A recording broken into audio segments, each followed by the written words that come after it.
નમસ્કાર, CB24 news સાથે હું રેશમા આપનું સ્વાગત કરું છું. અમદાવાદ શહેરના બાપુનગર વિસ્તારમાં આવેલ અકબરનગરમાં આજે સવારે મેગા ડિમોલિશનની કામગીરી હાથ ધરવામાં આવી. અજીત મિલ 4 રસ્તા પાસે SP ઓફિસ પાછળના વિસ્તારમાં આવેલ આ વસાહતમાં અંદાજે 400થી વધુ છાપરા અને નાના મોટા કાચા પાકા મકાનો હતા, જેને 2 કલાકની અંદર 5 JCB અને 8થી વધુ હિટાચી મશીનથી તોડી પાડવામાં આવ્યા છે. અગાઉ અમદાવાદ મ્યુનિસિપલ કોર્પોરેશન દ્વારા તમામ લોકોને મકાન ખાલી કરી દેવા માટેની સૂચના આપવામાં આવી હતી. વર્ષ 2014માં 221 લોકોને વટવા ખાતે વૈકલ્પિક મકાનો ફાળવવામાં આવ્યા હતા, જેમાંના 76 લોકો હજી પણ અહીંયા રહેતા હતા. ત્યારે આજે વહેલી સવારથી મ્યુનિસિપલ કોર્પોરેશનના ઉત્તર ઝોનના એસ્ટેટ વિભાગની ટીમો દ્વારા ચુસ્ત પોલીસ બંદોબસ્ત વચ્ચે ડિમોલિશનની પ્રક્રિયા શરૂ કરવામાં આવી હતી.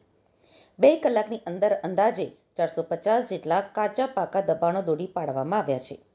હાલમાં કાટમાળ હટાવવાની કામગીરી હાથ ધરાઈ છે. જે લોકો વૈકલ્પિક વ્યવસ્થા મળવાને પાત્ર છે, તેઓને આ મામલે મ્યુનિસિપલ કોર્પોરેશનનો સંપર્ક કરવા જણાવ્યું હતું.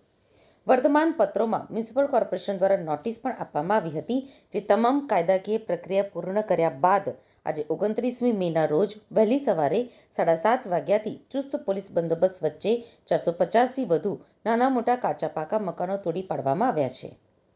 જે ડિમોલિશન હાથ ધરાયું છે, કેટલા પોલીસ બંદોબસ્ત હતો, કેટલા મકાનો હતા, કઈ રીતે આખી પ્રક્રિયા હાથ ધરવામાં આવી છે? આજે ડિમોલિશનની પ્રક્રિયામાં કોર્પોરેશન દ્વારા સર્વે કરી અને જે ગેરકાયદેસર બાંધકામ કરેલા હતા એવા ટોટલ 450 જેટલા કાચા પાકા મકાનો જે અહીંયા હતા એના માટે ડિમોલિશન માટે પોલીસ બંદોબસ્ત માંગવામાં આવ્યો હતો અને પોલીસ દ્વારા 2 ACP, 9 PI, 27 PSI, 400 પોલીસ માણસો અને 10 SRP સેક્શનના માણસો પોલીસ બંદોબસ્તમાં હાલ ચાલુ છે અને ડિમોલિશનની પ્રક્રિયા શાંતિપૂર્ણ ચાલુ છે.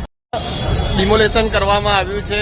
કેટલા વર્ષથી અહીંયા દબાણ હતું અને કેટલા મકાનો તોડવામાં આવ્યા છે? શું બંદોબસ્ત?